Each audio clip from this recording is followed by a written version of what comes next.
Boolation Nation, it's a celebration. It's a fine Sunday afternoon here in Tennessee. I like to see Sunday as the first day of the week. Nobody works on the first day of the week. And then Monday is the first day of the work week. So let's give ourselves some great momentum on this day of rest.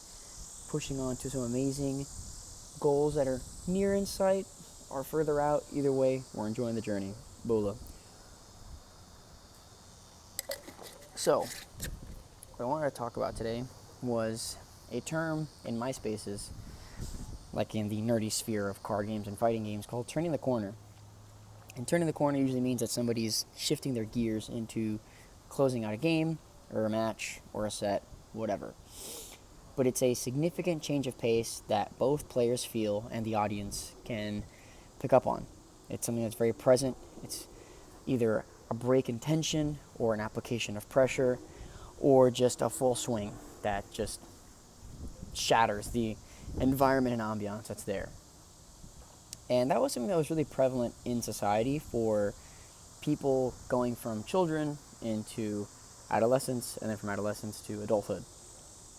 And I think that's something that has really killed our sense of almost like morality and presence within our own lives.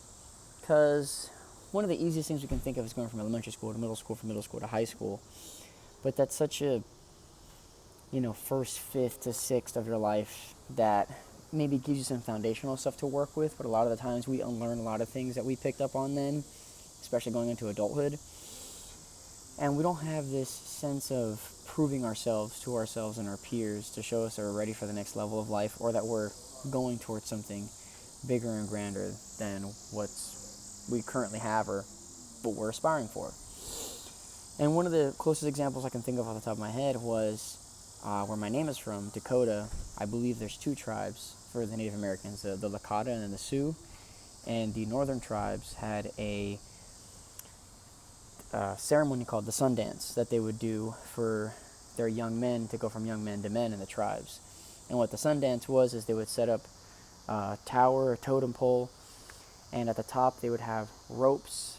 I think they were braided down, and each of them were connected to a wooden stick.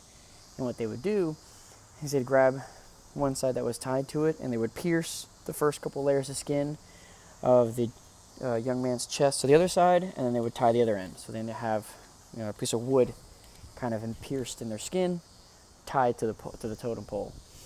And this is what I remember. Drums would be going, music would be playing. It's a grand celebration. These young men are showing the tribe that they're ready to become men, and purposefully the tribe would stop playing music and singing and celebrating, and the young men would dig their heels into the ground and lean back and stand up straight as far as they can, and lean against the pole so that the stick would be pressing against their chest.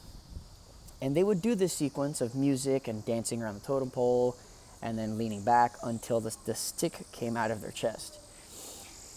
And obviously that was a test of perseverance, of essentially like, how bad do you want this? Show the tribe how much pain you are willing to go through to earn your mark and become a man. And the way I learned about this was A, because of my name, and B, other people that I've run into in South Florida that are part of the Native American tribes tell me, like, oh, your name is this, and they were into this stuff. And if you go back and watch, I believe it's like The One Who Danced with Wolves and other movies with natives in them, you see them with their shirts off, that they'll have like a scar on their chest, and that's why. And I was like, oh, that's really fucking cool. So to me, that was like one of the first things I can think of as boy to man. And I think that's why in like the mid 2000s, maybe even like 90s, a lot of the stories of like a boy finding himself in a journey through like being a hero and essentially stepping up into this role of evolving as an individual was so important, or like not even important, but also moving to us, because we don't have that anymore. All we have is school, but school is so put your head down, listen, and things happen, that it doesn't really feel like we had to persevere through anything to earn certain titles or move on in life. And to that, I'd like to say, for individuals that seek more in their lives and can see patterns and try to reject them and move in a pattern that is according to your morals and ethos and not what other people tell you to do, you have just an innate ability to turn corners, and you may not know it. Like I was talking to my close friend TJ. He's helping me out with my current pursuit, and I was telling him, man, I feel like I'm hitting a momentum change. I feel like I'm turning a corner, and I know more of me is going to be demanded for success to happen, and that's like everything in life. And I can tell you that trait came a bit closer to me, and I became more sensitive to those feelings the more I was tuning into my authenticity and really connecting with myself and ensuring that the things that I'm thinking and that I'm doing are serving me, my mind, and my soul. I guess in that portion when I say me and my body. Because it's really important for you to know who you are, physically, spiritually, and emotionally. Because when you have those things down and you feel uncalibrated, you can pinpoint why a specific symptom is happening or why you're expressing yourself a certain way and fix that. So that when you're really calibrated in life, when you feel these momentum shifts, you know how much gas to apply or how much control is necessary to turn the corner that you're about to hit. Which is how much studying up you need for an exam, or how much practice you need to put in to try to reach the varsity level of your team, or how much just hours of work are necessary for you to have material in front of you or out doing practical examples and practice for some kind of technical school or job that you got going on. And a lot of people, that looks different for other ones. I mean, I've seen people that study less and more than other people, but that's just individuals that know, hey, I'm holding on to the information very well, or hey, I need a little more. So turning the corner is a very personal thing that you can become attuned to when you're knowing how to service yourself when it comes to like your physical, your spiritual, and your emotional self. And a lot of the things that you can do, well, actually one of the first things you can do outside of the many that you can do to help, pour into yourself first and ensure that you're full and you're overflowing and being able to help others, is monitoring your thoughts. Learning to monitor your emotions and thoughts from the third person and be able to ask yourself, why does that bother me? Why do I think this way about this person? Why do I have this dogma for this way of life? Being able to ask yourself those questions and kind of pause before any emotional rise happens, you innately start to build a lot of patience and you start to find out more about yourself. And once you're able to create that freeze button, once you have like that button to hit to keep yourself from getting emotional from something, you can also start to apply that to negative thoughts. One thing that I learned via the infinite web of social media is, it was, probably a clip of a podcast, but I heard someone say that if you're suffering from rumination or very negative ideations, to teach yourself to tell yourself mentally, is this thought destructive? And if it is, to raze it, R-A-Z-E, raze that thought, obliterate it, destroy it, defy the law of physics, destroy matter, destroy that thought, don't think about it anymore, and go to something else. Even if it's thinking about and talking about your hands and like how funky your hands look or something, And also with that, start writing. Because if while you're writing a negative thought arises, put it down on a piece of paper and also name it. Like, let's say you're journaling your day and then some doubt or insecurity comes up, you write it down, and then next to it, in your own editor notes, say this thought is destructive and I don't like this thought. I don't like how this makes me feel. So then you can start identifying it in the real. And when you can start identifying it in the real, you can start doing it upstairs, where you don't have a physical piece or physical matter to put it down and diagnose it. But if you can run an analysis on yourself mentally, then you can do it in real time as like a quick time event. Somebody says something, you're like, nope, don't want to feel that. That's not going to be conducive to the environment or the high stress situation that is about to occur. And then you can be the best you can be right then and there. So it's like, try to be third person in your thoughts, see what you're thinking and feeling, try to put a pause button on it, really analyze it, feel it, analyze it, feel what you need to feel, and then create constructive and positive thoughts off of those things. While at the same time, simultaneously also doing this for some time. It probably takes like 5 minutes out of your day to just write this stuff down, how you're feeling, how your day went, go through your day, see what you liked, what you didn't like, maybe some things you experienced negatively because you had some kind of insecure thought that was kind of creeping up on you and made you act a little weird or be anxious or say the wrong thing or do the wrong thing, and really write that down. let yourself troubleshoot your thoughts and emotions so that you can like operate how you want to operate in life.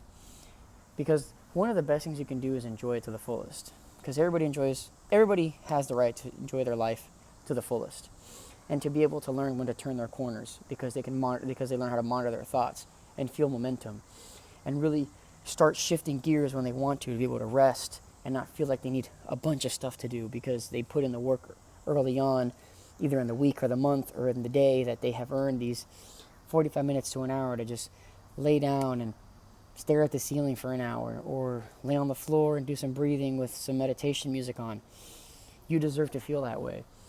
Those things are imperative, especially for your success. But a lot of people have been trained that if you are resting, you are not working towards getting to the corner that you turn over to win, when that is completely false. If you don't have the energy, focus, or literal just muscle power because you're fatigued to be able to get to that corner, by the time you get to it, you're exhausted, and then you flop, and then the corner gets further away from you.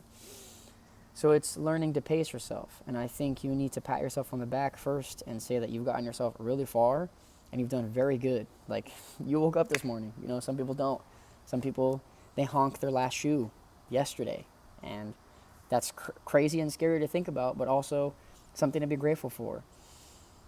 So pace yourself. That's one thing. That's one great way to start turning corners, or getting to turning corners, is literally pacing yourself so you have the energy to get there. And if that's something you don't really know how to do, that's what I'm here for, man. That's what I'm here for. I didn't get to benching 315 at 170 by rushing it. If anything, I would have blown one of my shoulders out, which, by the way, I've dislocated both, so I have to be very, very, very, very intentional with how I turn to my chest, and especially going heavy, and giving myself time in between. So I would have either torn a pec, blown one of my shoulders out, or re-dislocated one, or done something to a cuff, and it's like GG forever for me. So, and I did that by resting. I didn't just, yes, I spam bench, but I spam bench in a smart way so that I can maintain / keep growing my weight on there as a lighter guy. So if that's something you want to learn how to do, turning corners in your life, helping with accountability for journaling things down to run emotional mental diagnostics, cutting out negative thoughts, and being able to tell yourself that when you rest, that is actually something that's conducive towards your success and the momentum you're building for your goals, hit me up, man. Those are all things that I had to learn and integrate into my life so that I could move optimally and help others and be of service to myself. Because if you can't help yourself, you can't help anybody else. No matter how good your aid for other people is, if at the end of the day you live in a roach-infested bar in a town where nobody knows your name, and you can't make that place into a business, nobody cares. Nobody cares who you are. Nobody cares how much money you make, how much you can lift, how tall you are, what cars you drive. If you cannot help yourself and be happy, they don't want you around. And if that's a position you find yourself in where you worked hard for a bunch of things and like gold premium facets of your life and you're not recognized socially, well, I can help you with that. There's probably something small that you're missing, but turning the corner on that small thing will get you there. Nobody believes in you. I believe in you. My name is Dakota Reyes. Bula to you, brother. Enjoy your Sunday and kill this next coming week, man. Be the best baller you can. No, you don't need any excuse to just try. If today's the day you decide to try and tomorrow people notice it, who cares? Maybe you inspire them. And if you don't, more energy for you. Peace. God bless.